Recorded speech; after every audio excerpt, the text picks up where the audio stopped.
The Kissing Hand by Audrey Penn. My son Johnny asked me last night, he said, "Mom, can you read The Kissing Hand and record it?" So here it is, and we would love to share it with you.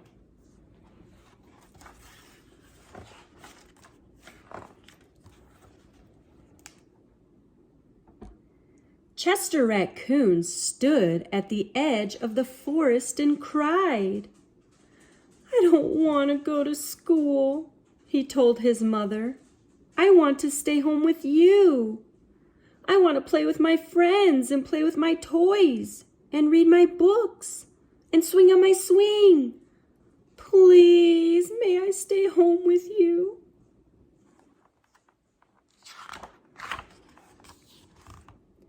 Mrs. Raccoon took Chester by the hand and nuzzled him on the ear.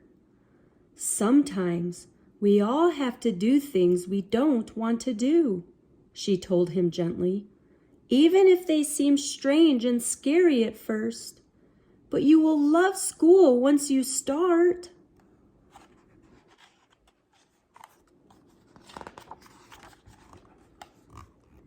You'll make new friends and play with new toys, read new books and swing on new swings. Besides, she added, "I know a wonderful secret that will make your nights at school seem as warm and cozy as your days at home."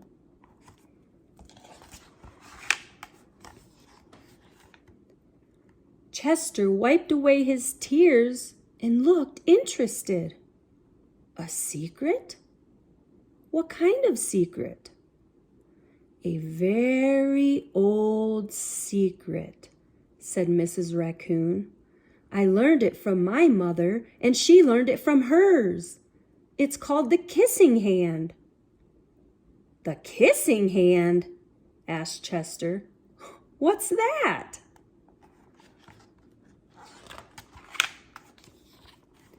"I'll show you." Mrs. Raccoon took Chester's left hand and spread open his tiny fingers into a fan. Leaning forward, she kissed Chester right in the middle of his palm. Chester felt his mother's kiss rush from his hand up his arm and into his heart. Even his silky black mask tingled with a special warmth.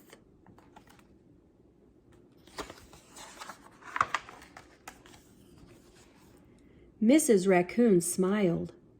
"Now," she told Chester, "whenever you feel lonely and need a little loving from home, just press your hand to your cheek and think, 'Mommy loves you, Mommy loves you.' And that very kiss will jump to your face and fill you with toasty, warm thoughts."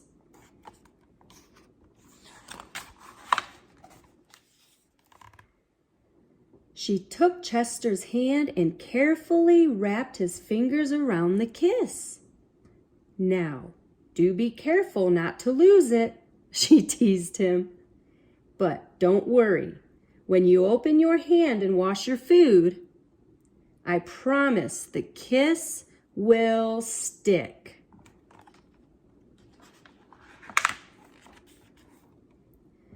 Chester loved his kissing hand.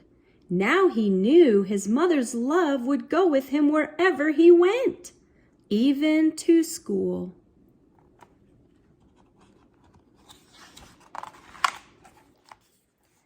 That night, Chester stood in front of his school and looked thoughtful. Suddenly, he turned to his mother and grinned. "Give me your hand," he told her.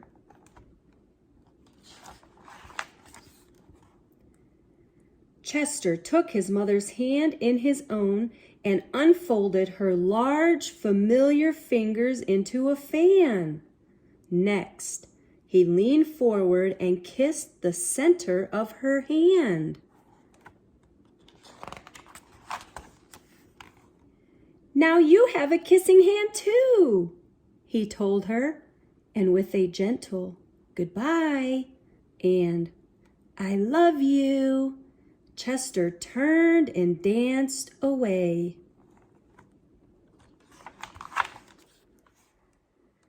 Mrs. Raccoon watched Chester scamper across a tree limb and enter school. And as the hoot owl rang in the new school year, she pressed her left hand to her cheek and smiled. The warmth of Chester's kiss filled her heart with special words. Chester loves you, it sang. Chester loves you.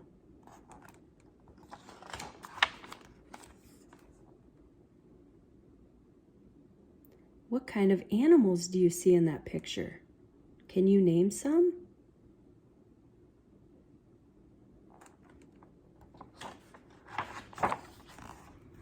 I love you. Going back to this page, it looks as though there's a little fox right there. You see that fox? Well, look at that. There he is right there. Did you have fun at school last night, Fox? He did have fun. And he hopes all of you have fun at school as well. And he hopes that you have lots of fun, just like he said, and share toys, and focus, and get straight A's. Are you getting straight A's, Fox? Yes. What is your favorite subject? Oh, I've always loved that subject. Are you ready to tell them what it is? Not yet. What do you mean not yet? But they want to know. What is your favorite subject in school? Oh, come on, Fox. You gotta let them know. Do you want to know Fox's favorite subject in school? Raise your hand if you want to know. Okay, Fox. Well, they're raising their hand now, so they want to know what your favorite subject is. So you have to tell us now. Oh my gosh! I've always loved music too. Do any of you play an instrument at school? You play the violin, Fox? Oh my gosh, I would love to hear you play someday. Can we make that happen? Oh yes, I'm so excited. All right, maybe we can hear him play his violin someday. Until then, have a great day.